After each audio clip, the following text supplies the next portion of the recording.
Bonjour chers élèves, je vais répondre à quelques interrogations sur les statistiques. Un élève qui veut savoir quelle est la différence entre caractère discret et caractère continu. Je rappelle, un caractère est une information statistique. Un caractère est une information. Donc c'est toute information que l'on peut connaître, maintenant que l'on veut connaître donc, chez une population donnée. N'est-ce pas? Donc il y a deux types de caractères. N'est-ce pas? Il y a un caractère quantitatif, donc c'est-à-dire un caractère qu'on peut quantifier. Et il y a un caractère qualitatif, n'est-ce pas? Un caractère qu'on ne peut pas quantifier, qui n'est pas quantifiable, qui n'est pas mesurable, n'est-ce pas? Qu'on ne peut pas peser, qu'on ne peut pas mesurer, n'est-ce pas? Donc, alors que le caractère quantitatif, il est mesurable. Donc, mesurable, c'est-à-dire, on peut connaître sa longueur, ça c'est une mesure. On peut connaître le poids, ça c'est une mesure. On peut connaître le nombre, ça c'est une mesure, n'est-ce pas? Donc ça, c'est des caractères, n'est-ce pas, quantitatifs. Maintenant, quand on parle de caractère quantitatif, pour vous expliquer un tout petit peu plus brièvement, donc, par exemple, quand on parle de caractère qualitatif, c'est un caractère qu'on ne peut pas mesurer. Prenons l'exemple donc de la religion. La religion est un caractère qualitatif. Pourquoi c'est un caractère qualitatif?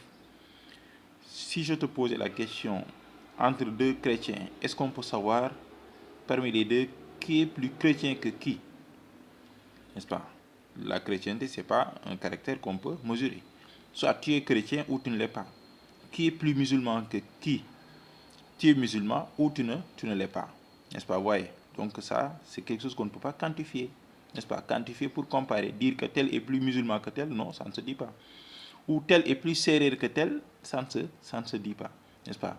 N'est-ce pas? Donc, soit tu es sérieux ou tu ne l'es pas. Tu es tout couleur ou tu ne l'es pas. Tu es wolof ou tu ne l'es pas. Donc, c'est pourquoi ces caractères-là, on parle de caractère qualitatif. Maintenant, un caractère quantitatif, c'est un caractère qu'on peut mesurer. Par exemple, le poids. On peut mesurer le poids d'une personne. Il a tant, il a tant, il a tant, n'est-ce pas, de poids, n'est-ce pas, tant de grammes ou tant de kilogrammes. La note d'un élève, c'est quantifiable. Tu as 10, n'est-ce pas, tu as 20, n'est-ce pas, tu as 15, ça c'est quantifiable. Voyez. Donc voilà un peu la différence entre les deux pour parler donc très brièvement. Pour ne pas aller au fond, vous expliquer seulement donc les concepts. Maintenant, pour le caractère quantitatif, on a dit il y a le caractère quantitatif discret et le caractère quantitatif continu. Pour comprendre le caractère quantitatif discret, donc, et le caractère quantitatif continu, par exemple, quand je dis à un élève, donc, ta note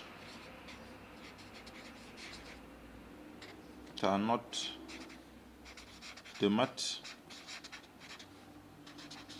est 15. Et je dis à un autre élève, ta note de maths est comprise entre donc 7 et 15.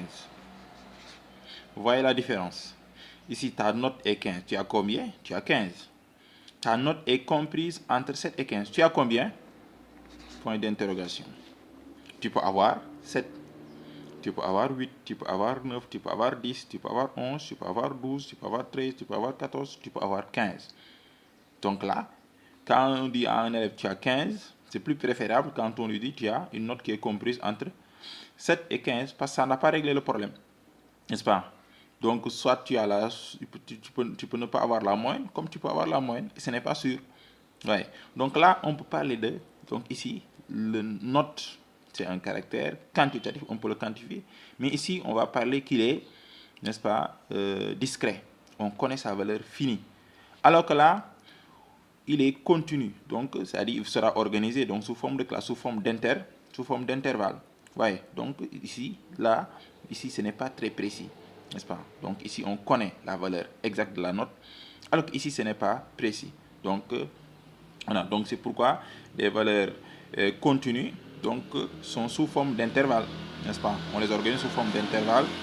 Donc A sur B, donc AB, autant pour moi, n'est-ce pas?